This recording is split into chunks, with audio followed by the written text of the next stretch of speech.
Olá, estamos aqui no programa Investigações sobre o Viver da TV Suprem e vamos falar hoje sobre Avatar 2, O Caminho das Águas, Avatar e a mística da ecologia espiritual.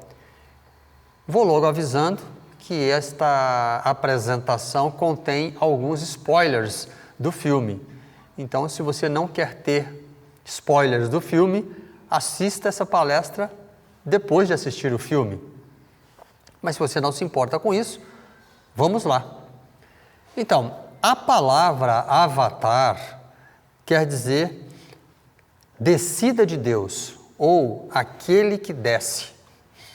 Avatar é uma palavra sânscrita, né, que remete às manifestações da divindade.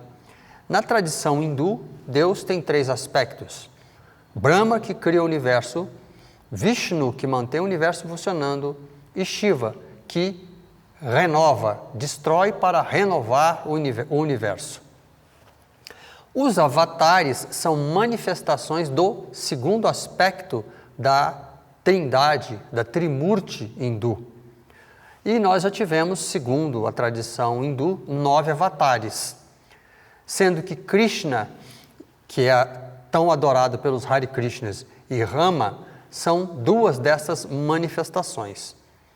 Segundo a tradição hindu, ainda virá um 10º avatar, que seria o avatar do cavalo branco, o Kalki Avatar. Mas Avatar, obviamente, é o nome do filme criado por James Cameron. E nós temos na tela a imagem do James Cameron, que é, desde sempre, um ambientalista que passou a sua infância nas florestas do Canadá, tendo um contato direto nas florestas canadenses. E ele absorveu essa ligação, essa empatia com as florestas, o que influenciou determinantemente na sua vida. Além disso, James Cameron pratica yoga e outros estilos de meditação, mas também ele é conhecido pelo fato de ser e ter praticado mergulho livre durante muitos anos. E ele é uma das primeiras pessoas, ou a primeira pessoa, que desceu sozinho a uma das maiores profundidades das fossas das Marianas, aonde em regiões abissais, né, de grande profundidade marinha, ele desceu num mini submarino, uma espécie de batiscafo. Ele desceu 11 quilômetros de profundidade no mar. Esse profundo interesse e contato do James Cameron com a ecologia, esse profundo interesse e contato do James Cameron com a vida marinha, é agora apresentado em Avatar 2. Em Avatar 1, há um destaque maior para o contato dos Na'vi, que são esses índios do planeta Pandora, podemos chamar de índios, porque eles foram claramente inspirados nos índios norte-americanos. Em Avatar 2, o contato maior é com a vida marinha, o contato com a água. E isso é apresentado de forma bastante clara, explícita em Avatar 2. Não se deve esperar grandes revelações ou mudanças no enredo de Avatar 2. Como já comentamos na conferência sobre Matrix, quando se faz um filme que tem várias continuações, ou um filme que tem mais de uma parte, não é muito simples de se apresentar novidades no enredo. Isso apresenta certos graus de dificuldade. Em Avatar 2, também não há grandes novidades em termos de enredo. Alguns personagens reaparecem reaparecem, são reapresentados, mas o tema central da ecologia profunda, da biosfera senciente, do planeta Pandora como um ser vivo por inteiro, como é a própria Terra, isso é reafirmado, reapresentado. Bom, no nosso próximo slide, nós temos aí o Paul William Anderson. Por quê? Paul William Anderson é um escritor de ficção científica norte-americano. E os fãs de Avatar acreditam a ele uma influência não explicitada na criação do filme, consciente ou subconscientemente, porque o Paul Anderson escreveu um livro chamado Call Me Joe. Call Me Joe, né? Call Me Joe é um livro que fala de um personagem que é paraplégico, que está numa cadeira de rodas, mas que se comunica mentalmente com outro planeta, no caso com Júpiter, aonde ele atua em Júpiter, usando a sua mente como contato para dirigir um veículo humanoide ou um ser alienígena em outro planeta. Ou seja, é a mesma teoria de Avatar. Jack Sully também não podia movimentar as suas pernas, vivia numa cadeira de rodas, e a sua consciência é colocada num corpo clonado de um navio. Isso é chamado de Avatar. Ora, Avatar quer dizer aquele que desce, é uma manifestação da divindade. Avatar é, pois, uma consciência que ocupa um corpo num outro nível de densidade, né? Então, o Paul Anderson escreveu Call Me Joe, que é exatamente a descrição de uma história muito similar com o que acontece com Jack Sully em Avatar. Daí que os fãs de Avatar reivindicam que o nome do Paul Anderson deveria aparecer nos créditos de concepção do filme. Mas o James Cameron,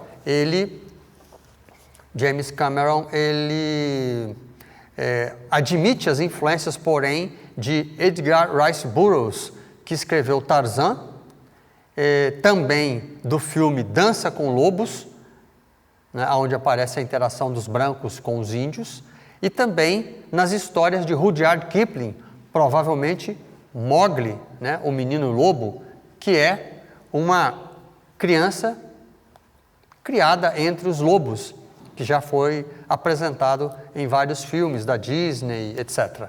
Não é? Então essas influências são diretamente admitidas pelo James Cameron. No nosso próximo slide, nós temos 3 figuras emblemáticas.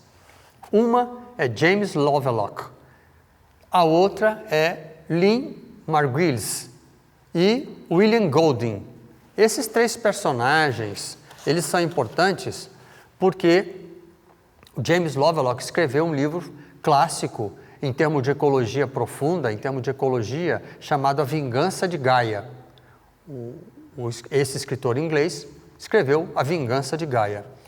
E a Lynn Margulies, ela pesquisou esses assuntos de interconexão de reinos, porque ela é uma bióloga, né? E ela, juntamente com o Lovelock, eles desenvolveram aquilo que foi chamado de a hipótese de resposta da Terra, a hipótese de resposta da Terra. Sendo que essa hipótese de resposta da Terra foi depois mudada, sugerida pelo William Golding, que é um escritor muito famoso. Ele sugeriu que mudasse esse nome para a hipótese de Gaia, que depois, a teoria de Gaia, que depois passou a se chamar hipótese de Gaia. Teoria de Gaia, hipótese de Gaia. O que essa teoria diz? Essa hipótese diz que, segundo James Lovelock, né, e Lynn Margulis, que a Terra é um organismo vivo. Evidentemente, é um organismo vivo que responde de forma, abre aspas, consciente àquilo que acontece com ela. E isso é a biosfera consciente de Pandora.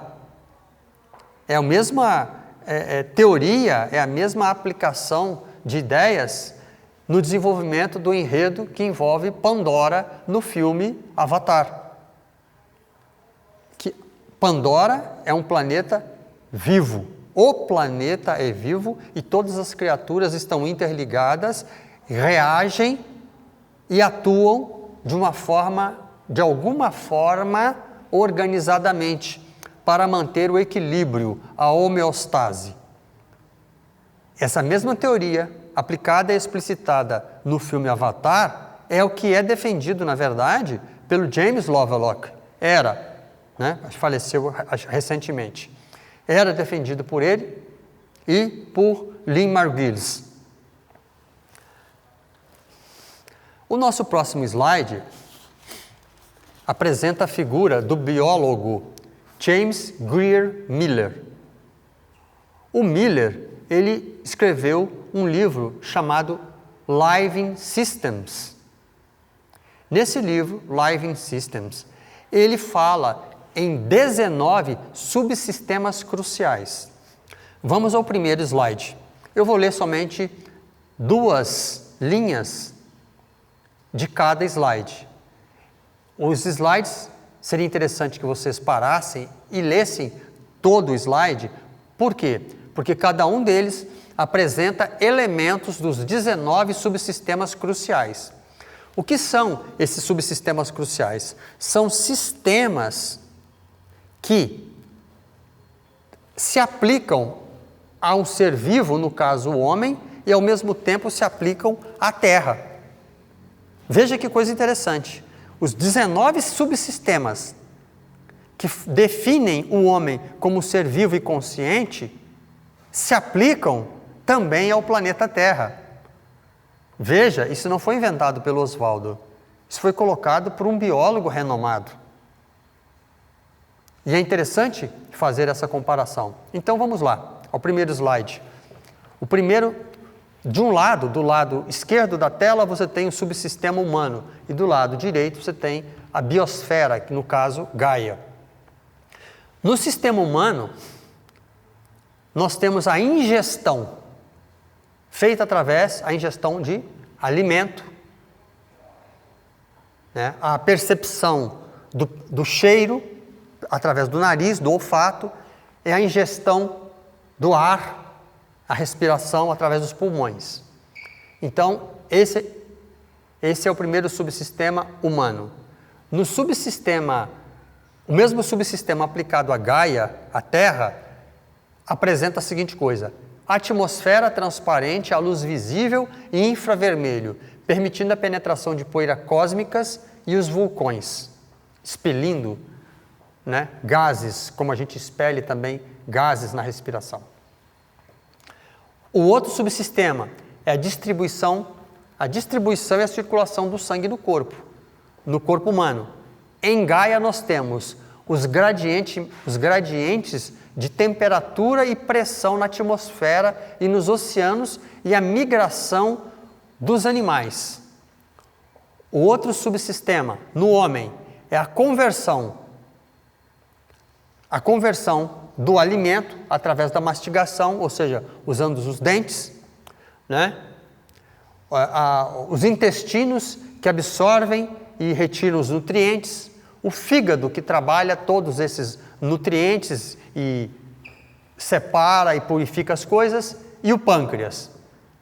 No subsistema Terra nós temos, Gaia, temos os musgos, líquens, que convertem os minerais em humo, a fotossíntese, a luz e os aglutinados químicos. Então nós temos aí pelo menos 3 subsistemas humanos e 3 subsistemas de Gaia, da Terra, comparados. Nós vamos então para o segundo slide. Né? No segundo slide nós temos a primeira observação do lado esquerdo da tela. Decodificação através da retina do olho, o córtex visual do cérebro, no lado correspondente ao subsistema Engaia. É a comunicação entre as espécies. Várias espécies animais convivem numa situação de simbiose ou mutualismo. Existem diferentes tipos de comunicação entre os animais. Codificação da região que controla a fala, o cérebro, atmosfera nos elementos constituintes da atmosfera, e a altitude e os elementos constituintes da atmosfera. Reprodução, genitália, do lado esquerdo da tela. À direita da tela, Gaia, Terra. Vírus lançados no espaço, viagens interplanetárias, né? O último, limites e fronteiras, pele. Aí nós temos a crosta terrestre embaixo, a atmosfera superior acima. Então percebemos aí que temos 19 subsistemas equivalentes nos seres vivos, no homem e no planeta Terra. Mostrando então que a Terra é um organismo vivo. E eu não estou falando de Pandora, estou falando do planeta Terra. Próximo slide. Nós temos uma fala que remete aos índios norte-americanos, que são inspiração do James Cameron, onde os índios norte-americanos dizem o seguinte, que existe uma coisa chamada teia da vida. Tudo que o homem fizer a trama da teia da vida, ele fará a si próprio. Curiosamente, em sincronia, nos textos clássicos de teosofia, Cartas dos Mahatmas, está escrito o seguinte: a natureza interligou todas as partes de seu império através de sutis fios de simpatia magnética, e existe uma correlação mútua entre uma estrela e um homem. Ou seja, essa interligação apresentada em Pandora, na verdade, ela existe no nosso planeta. Pandora é uma metáfora do planeta Terra. O que está acontecendo no filme, a destruição ecológica que aparece no filme, causadas pelos homens, né, o povo do céu, os homens que vieram de outro planeta, está acontecendo no nosso planeta. Então o filme, como um todo, é um puxão de orelhas, é uma chamada de atenção ecológica. Uma outra coisa que aparece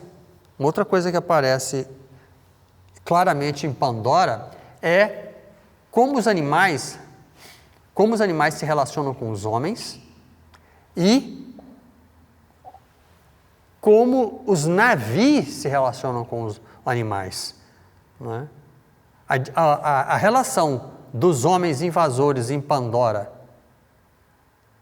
com os animais, com a natureza de Pandora, é uma relação predadora, é uma relação de predação, de destruição.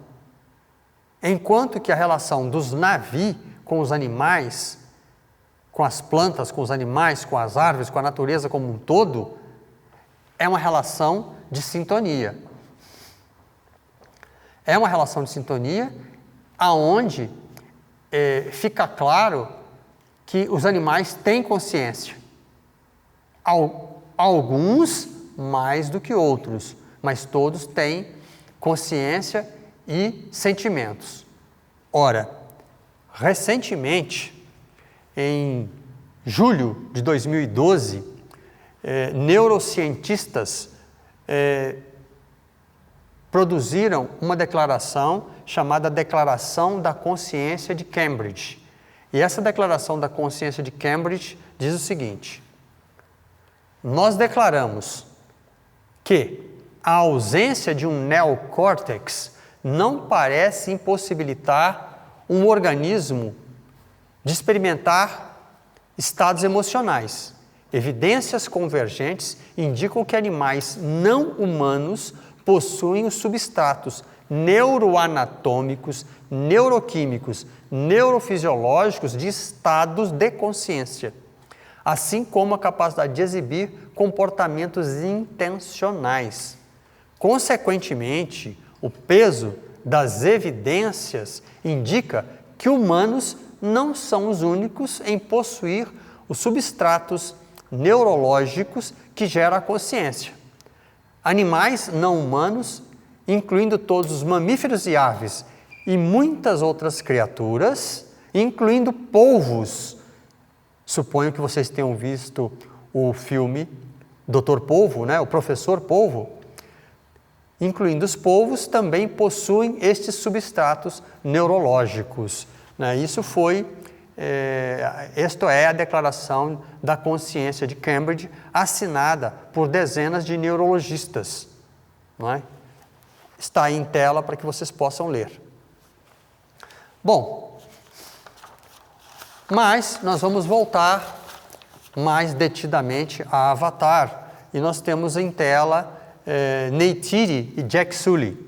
Né? Jack Sully é um humano, como vocês viram no filme número 1, que assume um avatar, o corpo clonado de um Na'vi, e se relaciona com os mesmos, né, com o objetivo de fazer espionagem para os seres humanos, para os humanos que invadiram o planeta Pandora. Mas ele acaba se afeiçoando e percebendo que os Na'vi vivem em tal integração com a natureza, completamente distanciado, diferente do que acontece com os humanos, que ele não tem como não se afeiçoar àquele povo, né, e aquele grupo étnico com uma tradição tão diferenciada que lembra os índios norte-americanos, né, que lembram os índios brasileiros, que vivem em harmonia com a natureza. No próximo slide nós temos a doutora Grace Augustine, né, Sigourney Weaver. Né? Sigourney Weaver faz o papel de Grace Augustine. E em Avatar 2 ela reaparece, né? Ela reaparece fazendo o papel da sua filha. E tem algumas pontas soltas em Avatar 2 que provavelmente serão explicadas, detalhadas melhor em Avatar 3, que já está gravado, diga-se. Né? Na minha opinião, eu acho que Avatar deveria, o filme, a saga de Avatar, deveria terminar no número 3. Mas existe cogitações de que haverá um filme 4 e 5, o que eu acho que vai tornar a saga muito longa. O James Cameron está se tornando, de certa forma, um novo Tolkien, né, com a sua criação cinematográfica, com a sua mitologia própria. Então, a doutora Grace Augustine, né, que aparece no filme 1, que é a Sigourney Weaver, ela morre no filme número 1, mas no filme 2 aparece que ela teve uma filha, não é? Possivelmente antes de falecer, ela teria tido uma filha, que é chamada de Kiri. Ela tem uma filha avatar chamada Kiri, e que é adotada pela família do Jake Sully. Nesse slide agora em tela, nós temos Avatar tem uma série de frases icônicas, frases, ensinamentos, né? E uma dessas frases as pessoas dizem que vivemos em Eywa. Eywa vive em nós. O que é Eywa? Eywa é a árvore da vida. Eywa é a árvore da vida. Eywa é a consciência de Pandora manifesta através de uma árvore que se interconecta com todos os seres vivos de Pandora. E os Na'vi têm, em especial, vamos dizer assim, os xamãs de Na'vi, têm a capacidade de se conectar com Eywa e obter informações e se conectar com o planeta como um todo. No filme Avatar 2, aparece uma versão aquática de Eywa, que é a árvore dos ancestrais. E Kiri, a filha adotada pelo Jack Sully e sua família Na'vi, Kiri, que é a filha da doutora Grace Agustin, né? Uma doutora cujo nome é Graça, ou seja, é uma doutora que não está somente governada pela ciência, que leva em consideração aspectos morais e éticos, como deveria ser a verdadeira ciência. A Kiri tem a capacidade de se comunicar com essa árvore dos ancestrais. E aí tem uma coisa interessante, que é uma descoberta relativamente recente, que aparece em Avatar tanto 1 quanto 2, que é essa relação de Eywa, a árvore da vida, que simboliza a própria vida, com todos os seres de Pandora, essa comunicação. E essa descoberta relativamente recente, tem a ver com uma coisa chamada micorriza. Micorriza é a rede de fungos subterrâneos que se comunicam com as raízes das árvores e servem como internet das árvores. Então as árvores trocam nutrientes entre si, absorvem nutrientes do solo, trocam nutrientes entre si, trocam informações entre si através de uma rede fúngica, uma rede de fungos chamado micorriza. Aí nós temos na tela, né? Assim como a internet conecta milhões de pessoas, uma rede inteligente debaixo da terra, chamada micorriza, permite a conversação entre as árvores. E nós temos aí então, num próximo slide, uma representação que fala sobre as árvores e sobre a floresta, que diz o seguinte: uma floresta é mais do que um conjunto de árvores. Quando se derruba um are de floresta, você tira a casa de 160 pássaros, 10 primatas, 33 anfíbios, 44 peixes, 22 répteis e extermina 1 bilhão de indivíduos invertebrados no solo. Veja, quando você destrói um are de floresta, você tira a casa de 160 pássaros, 10 primatas, 33 anfíbios, 44 peixes, 22 répteis e 1 bilhão de invertebrados.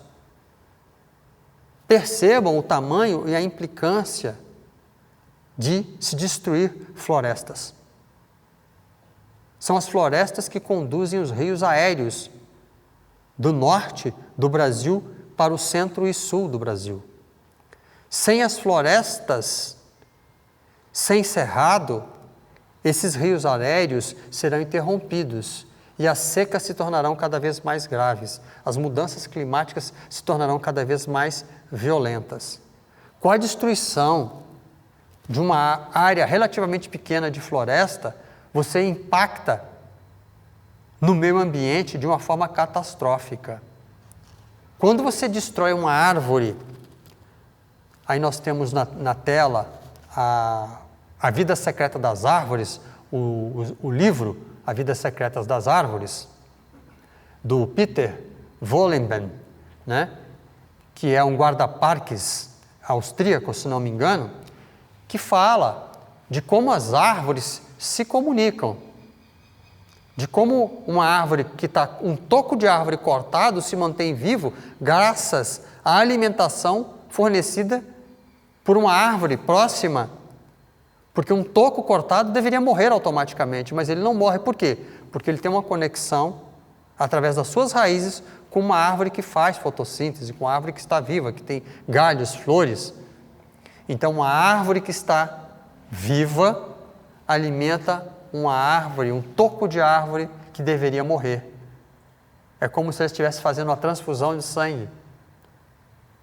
Ou seja, as árvores cuidam uma das outras. As grandes árvores são chamadas de árvores-mãe. Elas, do ponto de vista químico, do ponto de vista nutricional, através das micorrizas, através das suas raízes, elas cuidam literalmente das árvores filhotes, das árvores pequenas, das árvores que estão ainda em crescimento. Elas protegem essas árvores. E experiências feitas mostram que quando uma árvore mãe é cortada, as árvores pequenas, as árvores filhotes, na maioria das vezes morrem. A maior parte delas morre. Por quê? Porque tudo está ligado por fios invisíveis, como diria os Mahatmas. Tudo na natureza está interligado por fios invisíveis, pelos fios da teia da vida. E essa ligação entre plantas também foi demonstrada por uma série de experiências e observações feitas na África, por exemplo, com a Acacia tortilis. A Acacia tortilis, que é um tipo de acácia africana,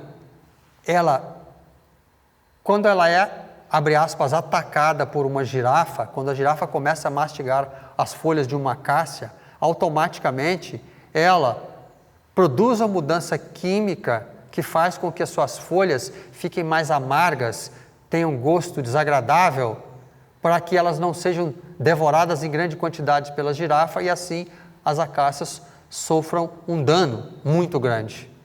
Ao mesmo tempo, elas emitem determinados tipos de gás, né? Elas emitem determinados tipos de gás, no caso etileno, que faz com que as acácias próximas percebam que tem um predador, que no caso é uma girafa, nas proximidades. Então uma árvore avisa a outra árvore que tem um predador. Ora, nós estamos falando de uma comunicação no reino vegetal.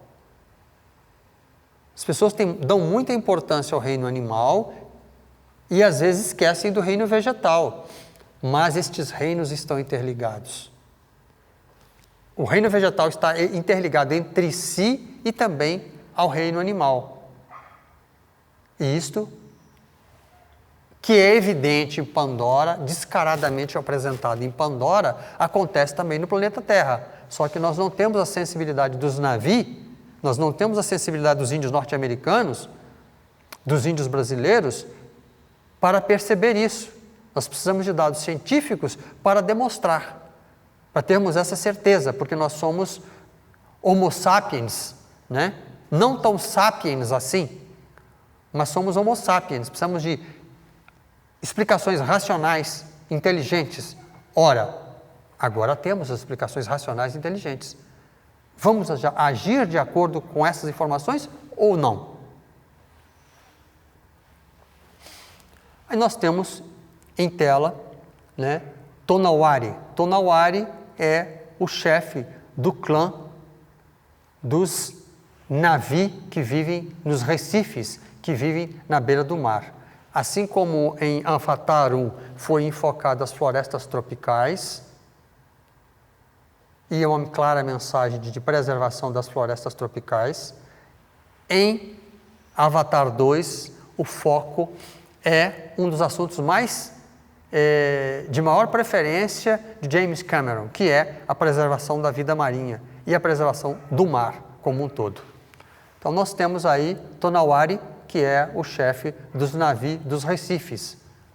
E também Ronald, que é a sua esposa, que é interpretada pela Kate Winslet, né, que recebe, né, o Jack Sully e sua família. Né? O Jack Sully e sua família fogem da área de floresta do planeta Pandora e vão para ilhas onde vive esse povo Navi, que está mais adaptado ao mar, tanto que eles têm um braço, uma pele esticada ao lado do braço, para que eles possam nadar com mais facilidade, como nadadeiras. Tem uma cauda achatada para poder mergulhar e se deslocar em maior velocidade no mar. Então Jack Sully, perseguido pelos homens vindos do céu, foge para essa área do planeta Pandora, onde existem ilhas, e vive o povo de Tonawari, o povo dos Recifes. E o Jack Sully, no Avatar 2, ele tem uma família. Agora ele tem uma família, ele tem alguns filhos. Nós temos na tela o Loak, né? Que é um dos filhos do Jack Sully e de Neytiri, que tem 14 anos. Abaixo na tela, o seu irmão mais velho, que é Netian. E ele ainda tem uma filha mais nova, chamada Tutkirei, e a menina adotiva, que é a Kiri, filha da doutora Grace Agustini. E a Kiri, ela tem uma capacidade de comunicação com o Eywa e com a árvore dos ancestrais aquática, né? Que na verdade essa árvore aquática dos ancestrais é uma contraparte aquática de Eywa, né? Ela tem um contato muito forte com essa divindade árvore aquática, e isso fica demonstrado ao longo do filme. Ela tem então essa sintonia com essa árvore dos ancestrais. E também tem um outro personagem, que é o Miles Socorro, né? É curioso que o sobrenome dele seja Socorro, né? Porque, na verdade, ele foi abandonado. Ele é filho do Quaritch, né? Ele é filho de Miles Quaritch.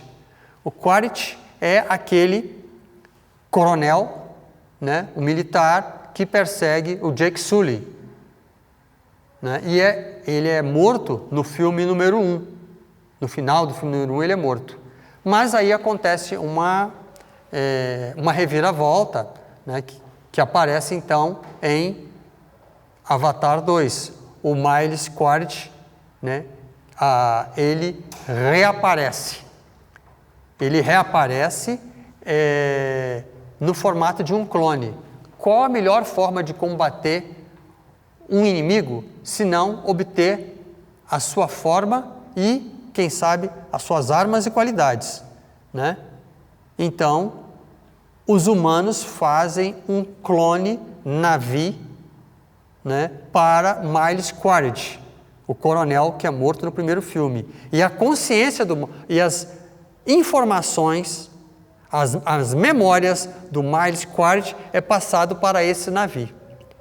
E nós vemos na tela agora a imagem então do Miles Socorro, que é o filho do Quaritch, imagem seguinte, que ficou para trás.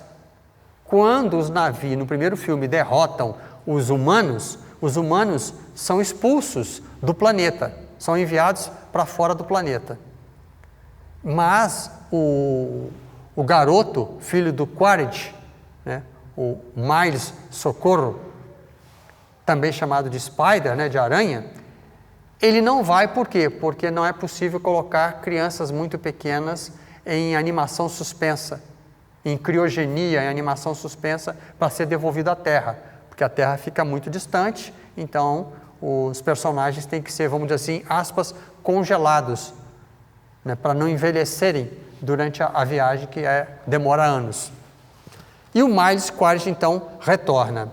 Eu relembro que o Miles Quaritch, ele tomava conta de uma base, né, e a entrada dessa base era chamada de os Portões do Inferno. Já desde o início demonstra que os humanos não estavam muito bem intencionados. Aí nós temos na tela uma ilustração em que aparece a tribo Metcaína. A tribo Metcaína é a tribo dos povos do Recife, é a tribo dos Na'vi que vivem nas águas. Está aí na tela. Um dos filhos do Jack Sully, né, o Loak, ele é, vamos dizer assim, meio que o filho ovelha negra, né? Entre os filhos do Jack Sully e da Neytiri, claro, cada um tem uma personalidade, e quando você tem uma família grande, sempre tem um filho que se destaca mais num assunto ou numa coisa né? E às vezes acontece de um dos filhos se achar preterido. Ele se acha preterido, né? É meio que um filho do meio, então ele se acha preterido. Não necessariamente ele é preterido, mas ele se acha preterido. E ele entra em contato com um tulkum. Ele ajuda um tulkum. O que é um tulkum? Tulkum é uma baleia gigante, é uma baleia de 4 olhos gigante. E ela tem a parte superior do corpo toda blindada, tem um casco como se fosse uma tartaruga, ela é toda blindada na parte superior. Só que esses tulkuns, eles têm consciência. Assim como as baleias têm consciência, como os polvos têm consciência, como os golfinhos têm consciência, num nível muito maior que normalmente os humanos suspeitavam, até recentemente, né? O cérebro de um golfinho proporcionalmente é maior que o cérebro humano. Os tulkuns, além de ter um cérebro enorme porque eles são grandes, eles têm uma consciência muito desenvolvida, né? Os próprios cientistas do filme falam que eles têm aptidão para matemática, para música, e têm um grau de sensibilidade exagerado, ou seja, eles têm emoções. E o Loak, um dos filhos do Jack Sully, ele salva um tulkum que estava com um arpão espetado numa barbatana, ele salva esse tulkum, tira esse arpão e ele estabelece um vínculo de amizade com esse tulkum. E os tulkuns têm uma regra, que é, eles não podem matar nenhum ser vivo. Eles não matam nenhum ser vivo, nenhum animal de outra espécie. Eles apenas se alimentam de peixes, mas, tirando isso, eles não matam nenhum outro animal. Tem uma regra explícita entre eles com relação a isso. E esse tulkum, ele é expulso do grupo de tulkuns do rebanho porque ele teria matado alguns navios. Mas, o que se comprova ao longo do filme é que, na verdade, a mãe dele foi atacada e morta, e nesse ataque também navios morreram, mas esse ataque foi feito por seres humanos, que caçam baleias, né? Aí nós temos na tela o Loak com a mão na cabeça da grande baleia, né, do tulkum. E aí, lógico, que existe toda uma questão de repetição de histórias tradicionais. Por quê? Loak, o filho do Jack Sully, de Neytiri, num determinado momento, ele entra dentro da boca do tulkum. Ele entra dentro da boca da baleia e lá, com a sua trança de comunicação, né? Com a sua trança de comunicação que os navios têm, ele se conecta à inteligência, né, desse tulkum chamado Payakan, e ele então revive, ele é informado do que realmente aconteceu. Que o ataque onde morreram navios e outros tulkuns não foi deflagrado pelo Payakan, foi deflagrado pelos homens. E é lógico que isso remete à história de Jonas e a baleia. É muito parecido com a história de Jonas e a baleia, porque o Loak que entra dentro do tulkum Payakan não é o mesmo Loak que sai. A relação dele com a baleia tulkum transforma ele, assim como Jonas, que entrou dentro da baleia, quando sai, é transformado. E uma outra coisa que chama muito a atenção, me chamou particularmente a atenção, é que por que é que os humanos caçam baleias? Por que é que os humanos caçam baleias no filme Avatar 2? Pela carne? Não. Por caça esportiva? Abre aspas, esportiva? Também não. Eles caçam baleias porque, como é mostrado no filme, eles extraem, e nós temos na tela uma ampola, né, com o amrita. Temos uma ampola com amrita, uma ampola com um líquido amarelo chamado amrita. Amrita é um líquido extraído do cérebro das baleias. Tragicamente, os homens caçam as baleias para extrair um líquido, matá-las e extrair do cérebro da baleia um líquido chamado amrita. Para que serve amrita? Aliás, amrita é uma palavra sânscrita, né, que é um líquido celestial que daria a imortalidade na tradição hindu. Um líquido que daria a imortalidade na tradição hindu. Então, o amrita é extraído do cérebro das baleias para ser administrado aos humanos para deter o envelhecimento, ou seja, de certa forma, dar a imortalidade. Ora, a extração de um líquido de um ser humano, a extração de um líquido da baleia que dá imortalidade, remete à extração teórica e conspiracionista de uma substância chamada adrenocromo. O adrenocromo é uma substância extraída de seres humanos vivos, que daria a imortalidade a outros, ou que serviria de alucinógeno para outras pessoas. Existem uma série de teorias de conspiração falando sobre isso, da extração de adrenocromo de seres humanos vivos para trazer o não envelhecimento, impedir o envelhecimento de outros seres humanos. Haveria um comércio ilegal e criminoso dessa substância. Entretanto, as teorias que falam sobre adrenocromo não levam em consideração que o adrenocromo é uma substância que realmente existe, mas que ele pode ser e ele é sintetizado, mas que ele não tem a menor utilidade para a preservação contra a velhice. Ele não combate o anti-envelhecimento.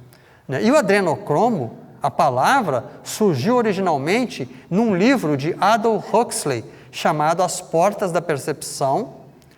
Depois aparece também mencionado como drencromo em A Laranja Mecânica, de Anton Burgess, e, por fim, num livro de Hunter S. Thompson, que virou filme, chamado Medo e Delírio em Las Vegas. Portanto, o adrenocromo, a concepção de adrenocromo como substância que previne o envelhecimento, surgiu na ficção científica.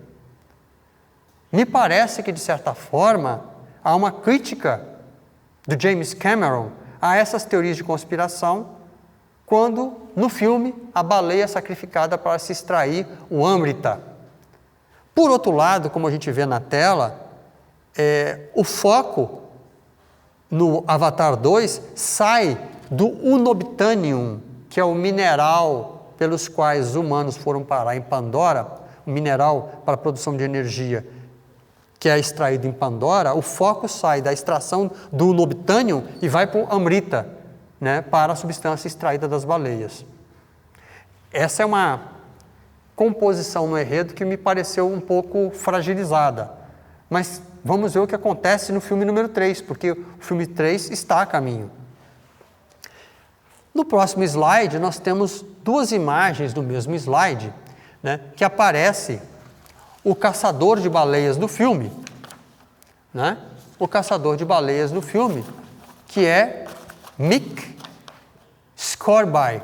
O Mick Scorbye é o capitão do navio que caça os tulkuns, as baleias sencientes de navio.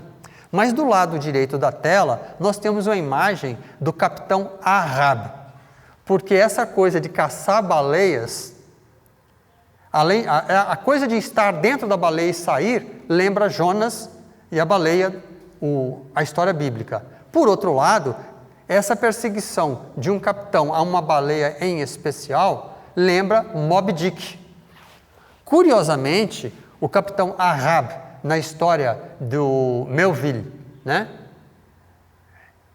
do Herman Melville, a história do Herman Melville fala de um capitão chamado Ahab, que perdeu uma perna e por causa disso quer se vingar de uma baleia branca chamada Moby Dick.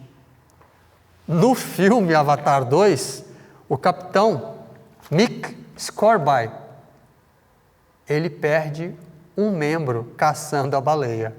Então é muita sincronicidade, não é? É muita sincronicidade. O Mick Scorbey, ele lembra então o Capitão Ahab, porque na ação do filme ele perde um braço.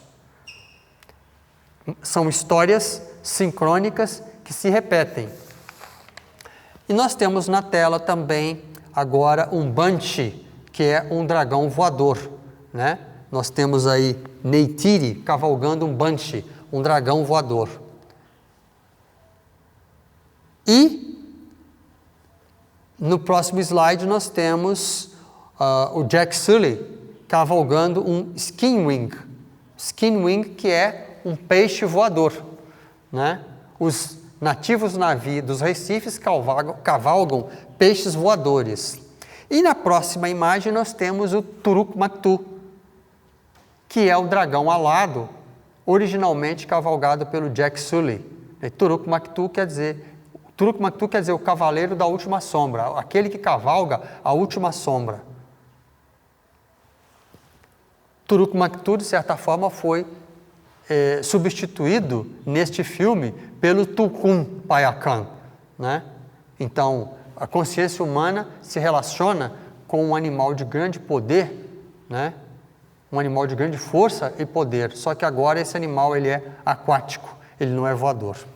E, encaminhando para encerrar esta apresentação, eu queria colocar em tela, para vocês poderem observar depois com mais tempo, né, as 5 ilhas de plásticos de oceano do mundo. Não é? No Pacífico, existe uma ilha de plástico que tem 1,6 milhões de quilômetros.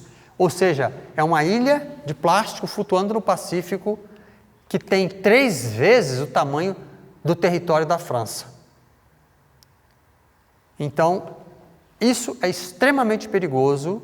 Microplástico já foi encontrado em mais de 80% das pessoas pesquisadas. Testes clínicos mostram que mais de 80% das pessoas pesquisadas em várias partes do mundo já tem microplástico no organismo. Não se sabe que tipo de doenças, problemas este microplástico vai causar. E nós vamos terminar com algumas frases, voltando à questão do microplástico. A vida na Terra depende da vida no mar. Tudo está interrelacionado. Daí, os cuidados urgentíssimos com relação à vida, não só nas florestas tropicais, como também nos oceanos. E vamos terminar, então, com algumas frases épicas de Avatar 2. Onde quer que estejamos, a família é a nossa fortaleza. Gente, a família humana é a nossa fortaleza. Não pense só na sua família, papai, mamãe e filhos. Pense na família humana. Ela é a nossa fortaleza. Outras frases épicas. O caminho da água conecta todas as coisas, antes do seu nascimento e depois de sua morte. O ser humano é composto 60% por água. Quando estamos no ventre materno, estamos em líquido amniótico. A vida surgiu no mar, a vida surgiu na água. Se a água morrer, se a água for destruída, for poluída, a vida humana desaparece. A felicidade é simples. Outra frase de Avatar. A felicidade é simples. Junte-se à natureza. Isso pode trazer felicidade. Unifique-se com a natureza. Não brigue contra ela. Não polua a sua casa. Não destrua o seu planeta. Os Sully, ou seja, a família, ficam juntos. Outra coisa importante. Quando um personagem morre, eles dizem: toda a energia é emprestada e devolvida. Toda a energia que mantém um ser vivo, todos os nutrientes, todas as forças, todos os poderes são emprestados, depois eles são devolvidos. Devolvidos a quem? A Eiwa, a árvore da vida, a teia da vida. Volta a fazer parte da vida de onde se originaram. E, finalmente, para terminar, como nós estamos usando o nosso avatar. Este corpo é um avatar. Este corpo é um veículo da alma. Eu não sou esse corpo, eu sou uma alma. A alma utiliza esse corpo como um avatar. Assim como no filme, a consciência do Jack Sully habita, manipula um corpo navio, que é o seu avatar. O que nós estamos fazendo com a nossa casa, com o nosso planeta, com Gaia? Temos que lembrar que nós não temos, no filme existe tecnologia, na vida real nós não temos tecnologia para transferir toda a população do nosso planeta para outro planeta. Nós não temos essa tecnologia. Vamos ter essa tecnologia um dia? Se a gente não se destruir antes, talvez. Vai haver tempo da gente desenvolver essa tecnologia? Ou nós vamos destruir o planeta antes de ter essa tecnologia para ir para outros planetas? Qual que é o custo operacional disso? Nesse momento, parece que o custo operacional para produzir naves para ir para outros planetas está sendo gasto com armas. Outra coisa, havendo tecnologia para transferir populações do nosso planeta para outro planeta, quem vai ter acesso a esses veículos? Quem? No filme, o Avatar começa com uma general dizendo: a Terra está morrendo, nós viemos aqui para colonizar esse planeta. Ora, efetivamente, como estamos tratando a Terra, ela está morrendo. E talvez ela morra antes que tenhamos a tecnologia para ir para outros planetas. Mas o que adianta ir para outros planetas e reproduzir em outros planetas o mesmo padrão de comportamento predatório, destrutivo, ecologicamente falando, que temos aqui? Aí vamos começar tudo de novo em outro planeta. Nós somos definitivamente uma espécie incapaz de aprender a lição da Mãe Natureza? Desculpem terminar dessa forma. Muito obrigado, até a próxima vez.